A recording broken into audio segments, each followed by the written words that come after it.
안녕하세요. 그럼 이어서 오포로의 레보케이션으로부터 오포리를 보호하는 제도, 오포를 취소 못하도록 꽉 막아둔다라는 거죠. Bound 오포. 이 제도에는 이런 옵션 컨트랙, 폼 오포, 팔 퍼포먼스, 유니내처럴 컨트랙이 있어도 팔 퍼포먼스, 그 다음에 메일박스 룰도 그 중에 하나라는 거죠. 그 다음에 또 서브 컨트랙터의 비드, 이것도 이 제도를 구현한 거예요. 저거는 또 어떤 현상들이 있냐면, 어떤 문제점들이 있냐면, 저기에도 이 어떤 컨트랙을 큰 건물 같은 거, 이 큰 건물을 이제 지으려고 그래요. 오너가 자기의 땅 위에 큰 건물을 하나를 이제 지으려고 한다는 거죠. 그랬을 때 이제 제너럴 컨트랙터죠. 누구 하나한테 맡기는 거죠. 제너럴 컨트랙터. 네. 제너럴, 네. 네. 컨트랙터. 네. 컨트랙터. 제너럴 컨트랙터. 네. 이 컨트랙터한테 이제 맡기죠. 맡기는 게 아니라 이제 제너럴 컨트랙터를 이제 하나를 골라야 되겠죠. 그래서 이제 이제 공개 비드를 이제 요청을 하는 거죠. 네. 그러니까는 입찰 공고를 하는 거죠. 공개 비드. 제너럴 컨트랙터도 여러 있을 거 아니에요. 여기 또 하나, 여기도 제너럴 컨트랙터, 여기도 있을 거 아니에요. 또 여러 명이 이제 입찰 공고를 보고 이제 입찰을 하는 거죠. 여기도 제너럴 컨트랙터는 이 모든 거를 자기가 다 알아서 지어준다는 거죠. 이 사람들은 이제 비드를 받아가지고 제일 싼 거를 선택하겠죠. 또 가격만 보는 게 아니라 또 어떤 신용도 보고 여러 가지를 보겠죠. 그러면 이 제너럴 컨트랙터도 자기가 이거 다 지을 수는 없어요. 여기 전기공사, 지하실, 기반공사, 베이스먼트 기반공사, 뭐 이런 것들을 비드를 줘요. 여기 또. 특히 이 중에서 하나인 전기공사, 전기공사 파트가 있어요. 전기공사. 네, 전기공사 파트. 전기공사 파트를 또 입찰 공고를 내리는 거죠. 그래서 이렇게 딱, A하고 또 이제 B, 이제 C 하는데, 얘는 이제 B는 19,000불만 주면 내가 그 전기공사를 끝내주겠다. 얘는 뭐 21,000불을 제시를 하고, 얘는 이제 2만 불을 제시를 해요. 2만 불. 네. 그럼 얘가 선임이 되겠죠. 얘가 선임이 되겠죠. 그래서 제너럴 컨트랙터는 이제 이 19,000불을 기초로 해서 전체적인 어떤 전체적인 비용 내역서를 작성을 해서 이걸 그래서 총 얼마, 토를 얼마 해가지고 여기다 이제 제시를 한 거겠죠. 아셨죠? 요거. 근데 요 B가 이제 여기 이제 낙찰을 받기 전에 B가 이걸 취소를 해야죠. 이게 일종의 이게 비드인데, 일종의 오퍼예요. B에 있어서는 오퍼예요, 오퍼. 이걸 기초로 해가지고 이 계산을 해서 이따가 이제 비드 입찰을 했는데 이걸 취소를 해버리면 이 제너럴 컨트랙터 황당한 거죠. 그 다음 사람 거를 만약에 하게 되면, 그 다음 거를 하게 되면, 그 다음 거를 하게 되면은요, 가격이 이제 올라가는 거죠. 가격이. 본인이 고스란히 이제 그 손해를 이제 봐야 되니까요. 이거를 어떻게 해야 되느냐 했을 때 이것을 당연히 취소를 못하게 할 필요가 있게 되는 거죠. 바로 그거예요. 아셨죠? 보통 이런 거는 이렇게 되는 거죠. B가 19,000불로 이렇게 입찰을 했을 때, 비드를 이렇게 했을 때 어떤 조건으로 하냐면, 이제 오퍼는 하고, 이제 이 제너럴 컨트랙터가 낙찰을 받은 이후에 억셉턴스를 할 것을 조건으로 이것을 오퍼를 이렇게 날리는 거예요. 그렇게 보는 거예요. 이 구성을. 아셨죠? 구성을 하는 거예요. 이 오포는 19,000불 비드를 이렇게 했을 때 오포인데 이 오포에 대한 어떤 기간은 오포에 대해서 억셉턴스 기간을 언제로 보냐면 억셉턴스 기간은 그 기간을 언제로 보냐면 낙찰을 이 사람이 혹시 낙찰을 받았을 때 그때 억셉턴스 그때까지 억셉턴스 하는 것으로 그 기간을 정해요. 그렇죠? 그러니까 이 그 억셉턴스 전이잖아요. 낙찰을 받은 이후에 얘가 받은 이후에 이제 얘가 좋다. 이제 억셉턴스를 하게 되는데 그때 억셉턴스 전까지는 얼마든지 취소할 수 있다고 그랬죠. 그래서 얼마든지 취소하게 되면 이제 문제가 심각한 거죠. 그래서 이것도 마치 퍼포먼스 이것처럼 이것도 취소할 수 없도록 딱 해버렸어요. 케이스에서. 바로 그 얘기예요. 네. 근데 이제 여기에서 이제 시험 문제 잘 나오는 거는 취소할 수 없다 이거예요. 없는데 이런 거예요. 이런 경우.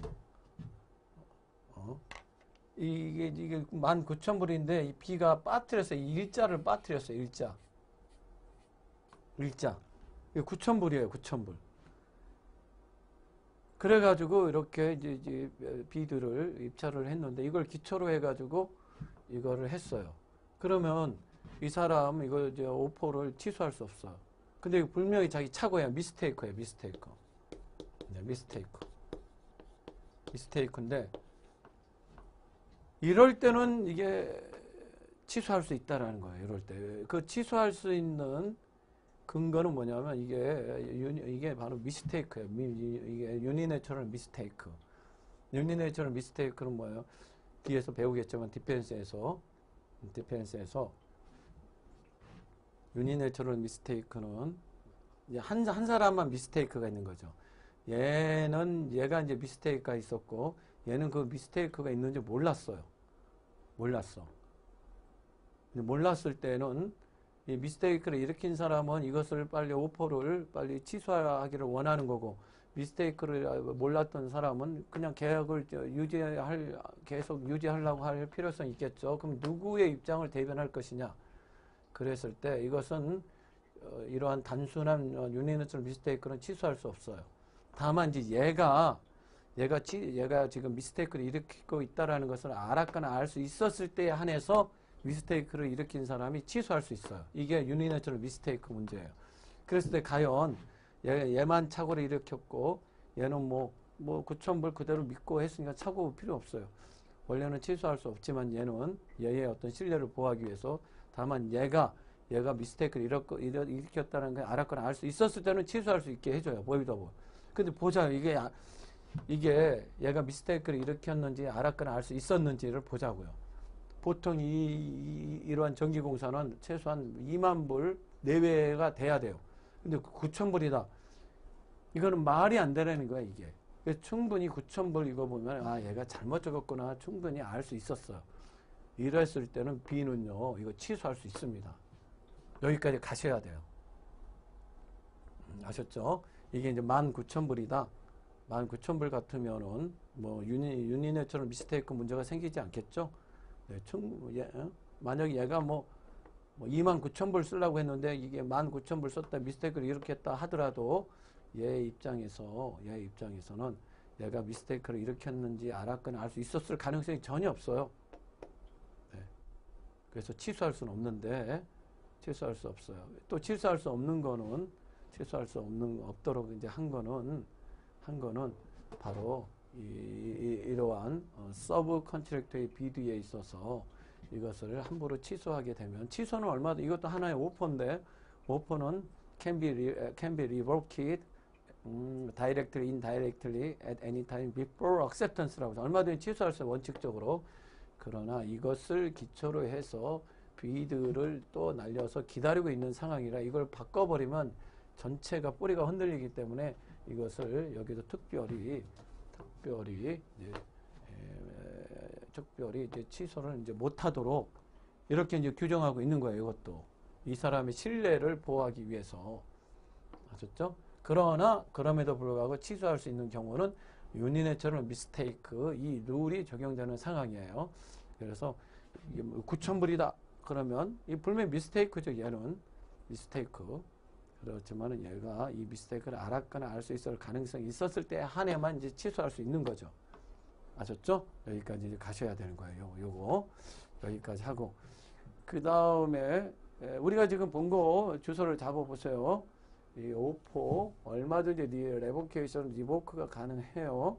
억셉턴스 전이라면 그것을 뭐 본인이 뭐 언제까지 취소하지 않겠다라고 확언을 하더라도 얼마든지 취소할 수가 있어요. 이것을 취소할 수 없도록 하기 위해서는 여러 가지 제도가 있는데 이걸 함부로 취소하면 이제 오포리가 타격을 받죠. 이것 때문에 취소할 수 없도록 오포를 딱 펌드 시키는 제도가 있는데 그 중에 하나는 별도로 옵션 컨트롤을 맺으라는 거예요. 네, 옵션 컨트롤. 네, 한 500불을 주면 추가로 주면 내가 뭐 이번 주 토요일 일요일 자정까지는 내가 취소하지 않겠다. 이 별도 계약을 그럼에도 불구하고 딴 사람을 팔았다 그러면 이제 옵션 컨트롤 위반 브리지 오브 컨트롤 계속 여기에서 나 모든 손해를 청구할 수 있게 되는 거죠. 그 다음에 상인에 의해서 사인드 리튼 퍼처스 오더 뭐 이런 했다 그러면 자연스럽게 상인이라는 이름 때문에 명분의 지위 때문에 이건 펌드 돼버려요. 뭐 컨시더레이션 필요 없습니다.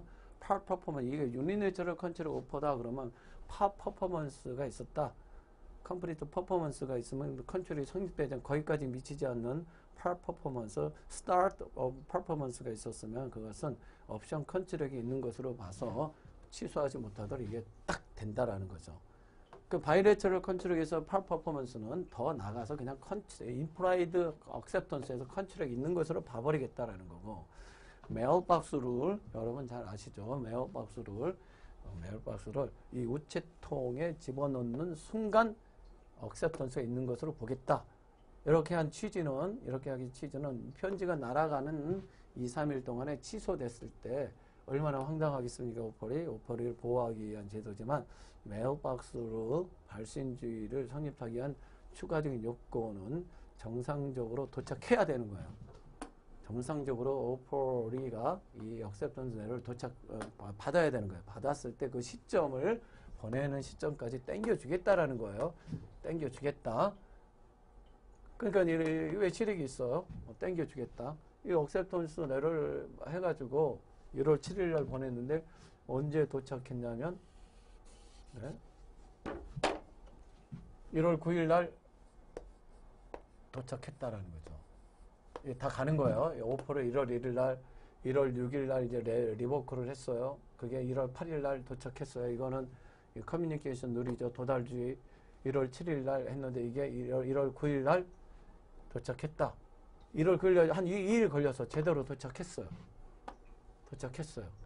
도착했을 때 이미 얘는 1월 7일 날 억셉턴스 내러를 우체통에 넣었는데 얘는 1월 6일 날 리버케이션 이것을 보냈어요.